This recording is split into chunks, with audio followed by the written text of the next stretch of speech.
বাংলার বাড়ি প্রকল্পের তালিকা থেকে নাম বাতিল।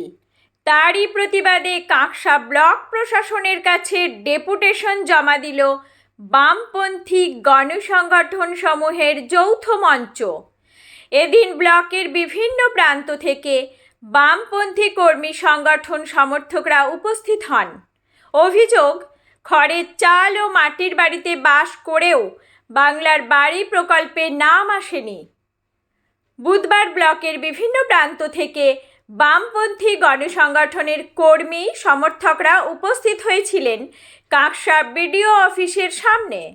বিক্ষোভকারী পশুপতি পরামানিক বলেন, অনেকবার বাড়ির আবেদন করেছি, আমার বাড়ির অবস্থা খুবই খারাপ, কোনো রকমভাবে থাকি। আমার মেয়ে প্রতিবন্ধী, অসহায় অবস্থায় দিন কাটছে, তবু তালিকায় নাম আসেনি। আজকে ফের আবেদনপত্র জমা দিলাম। মিছিলে উপস্থিত কৃষক সভার সম্পাদক চিন্ময় নন্দী বলেন, ব্লকের অনেকেই রয়েছেন যাদের ঘর পাওয়া প্রয়োজন, কিন্তু 2018 সালে তালিকায় নাম না থাকার জন্য তাদের বাড়িগুলিতে সার্ভে হচ্ছে না। আমরা বাড়িগুলি সার্ভে করে নির্দিষ্ট তথ্য বিডিওর কাছে নিয়ে গিয়েছি। সেই সব বাড়ির মানুষরাও এসে আবেদনপত্র জমা দিলেন। ব্লক জুড়ে সেই সংখ্যাটি প্রায় 2600 জন। পানাগড় এলাকায় দূষণ নিয়েও সরব হন বিক্ষোভকারীরা। পানাগড় থেকে নিজস্ব প্রতিনিধি রিপোর্ট, সুখবর টিভি। কুলডিয়ায় কিসের জমা দিলেন? কেন আপনার বাড়ি নেই?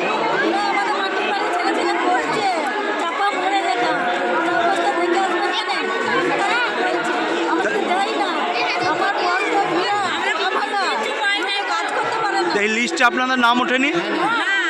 ভোটও নেই?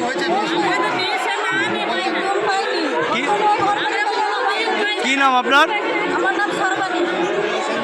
দফা দাবি নিয়ে আমরা গেছিলাম।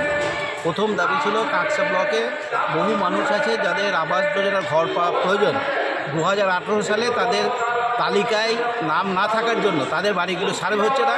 আমরা বামপন্থী গণসংগঠনের পক্ষ থেকে তাদের বাড়িগুলি সার্ভে করে ম্যাডামের কাছে নিয়ে গেছিলাম এবং সেই সব মানুষ এসেছে, তারা নিজেদের আবাস যোজনার বাড়ি পাওয়ার জন্য তারা দরখাস্ত এনে ইন্ডিভিজুয়ালভাবে তারা এখানে জমা দিচ্ছে এবং ম্যাডামের কাছে আমরা তাদের হয়ে, এই গৃহহীন মানুষদের হয়ে যাদের গৃহ পায় তার তালিকা তৈরি করার জন্য, আগামী দিনে তাদের তালিকা তৈরি করার জন্য আমরা ভিডিওর কাছে। কত সংখ্যা হবে এরকম? প্রায় এই সংখ্যাটা প্রায় 2600-র মতো। কাক পঞ্চায়েতের 637, টোটাল 2600-র মতো হবে টোটাল কাকসা গ্রাম পঞ্চায়েত ব্লকে।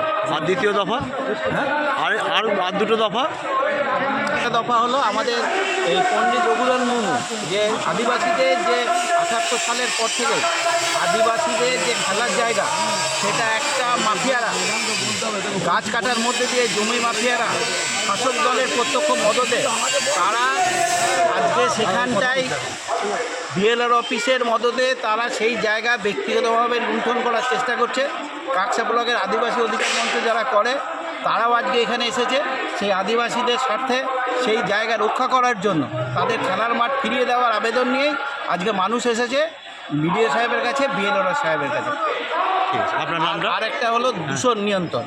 তৃতীয় দফা ছিল কাকসা ব্লকে আমাদের যে ইন্ডাস্ট্রিয়াল পার্ক, ইন্ডাস্ট্রিয়াল জোন হয়েছে, সেখানে প্রতিদিন সাধারণ মানুষ দূষণের দ্বারা আক্রান্ত হচ্ছে, প্রতিদিন বন্ধ হচ্ছে, সাধারণ বাচ্চা বয়স্ক ব্যক্তিরা আক্রান্ত, তার জন্য আমরা এই ডেপুটেশন দিয়েছি।